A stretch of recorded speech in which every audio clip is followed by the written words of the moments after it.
J'ai le plaisir d'avoir le Dr John Tobin à l'autre bout du fil. Bonjour, John.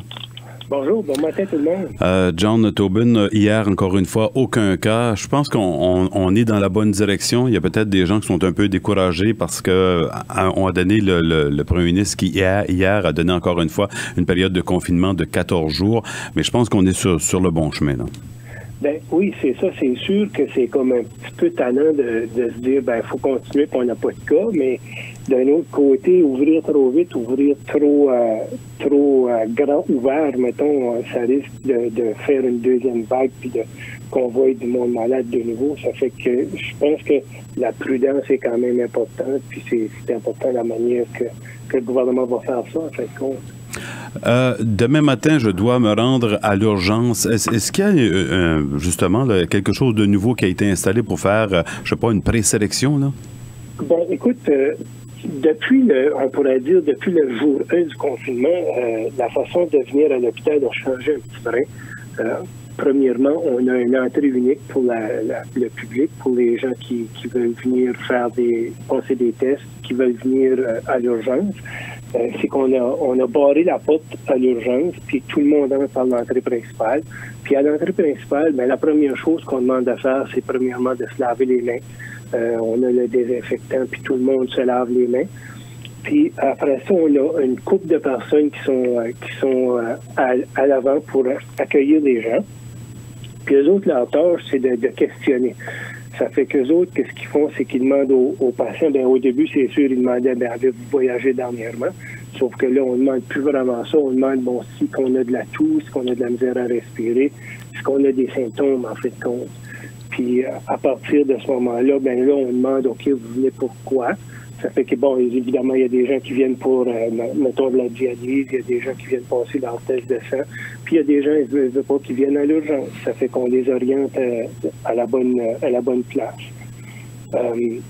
C'est sûr que c'est un peu différent, mais dans le fond, c'est tout mis en place pour essayer de protéger un petit peu le personnel de l'hôpital pour en fin de compte, si jamais les gens ont des symptômes, c'est pour faire certain que, bon, on les envoie pas n'importe où dans l'hôpital puis qu'ils se promènent pas ouvertement. C'est un peu le même principe qu'on a fermé les visites aux gens en plus de ça. Ça fait que c'est comme je dis, c'est un petit peu différent, mais c'est tout simplement pour protéger nos employés, protéger la population en plus de ça. Est-ce que tu penses que c'est des applications qui vont se poursuivre après le confinement? Est-ce que tu penses qu'on va changer la manière qu'on sélectionnait les gens qui entraient à l'hôpital après la crise du COVID, là? Ben, c'est une bonne question, ça. C'est sûr que nous autres, comme médecins, on a toujours considéré que avoir un hôpital plein de gens qui viennent faire des visites, des gens que, bon, ils peuvent avoir un rhume qui parle des symptômes qui sont contagieux, même en dehors du COVID, d'avoir des gens qui se promènent puis qui vont d'une chambre à l'autre voir des gens qui connaissent, ça nous chicote un peu.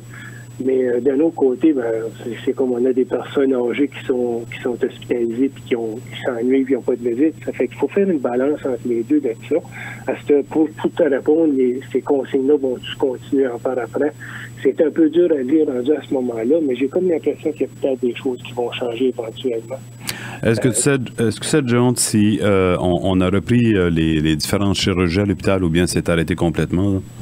Ben, écoute, ce que je sais, là, c'est qu'on s'attend de réintroduire tranquillement pas vite les chirurgies, surtout les chirurgies urgentes.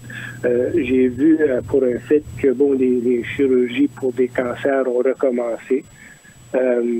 Puis les chirurgies urgentes, mettons qu'il y a quelqu'un qui se présente à l'urgence avec des symptômes d'appendicite, mais ce patient-là va être opéré quand même. Là. Ben ouais. Ça, c'est pas, il n'y a pas de changement de ce côté-là.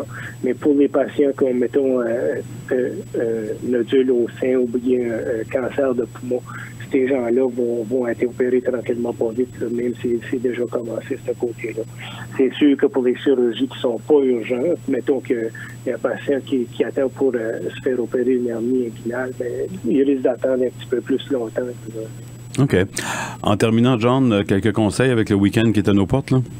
Ben oui, le conseil, évidemment, c'est de continuer d'être patient. Je pense qu'on voit la lumière au bout du tunnel, puis la lumière commence à grossir un petit peu.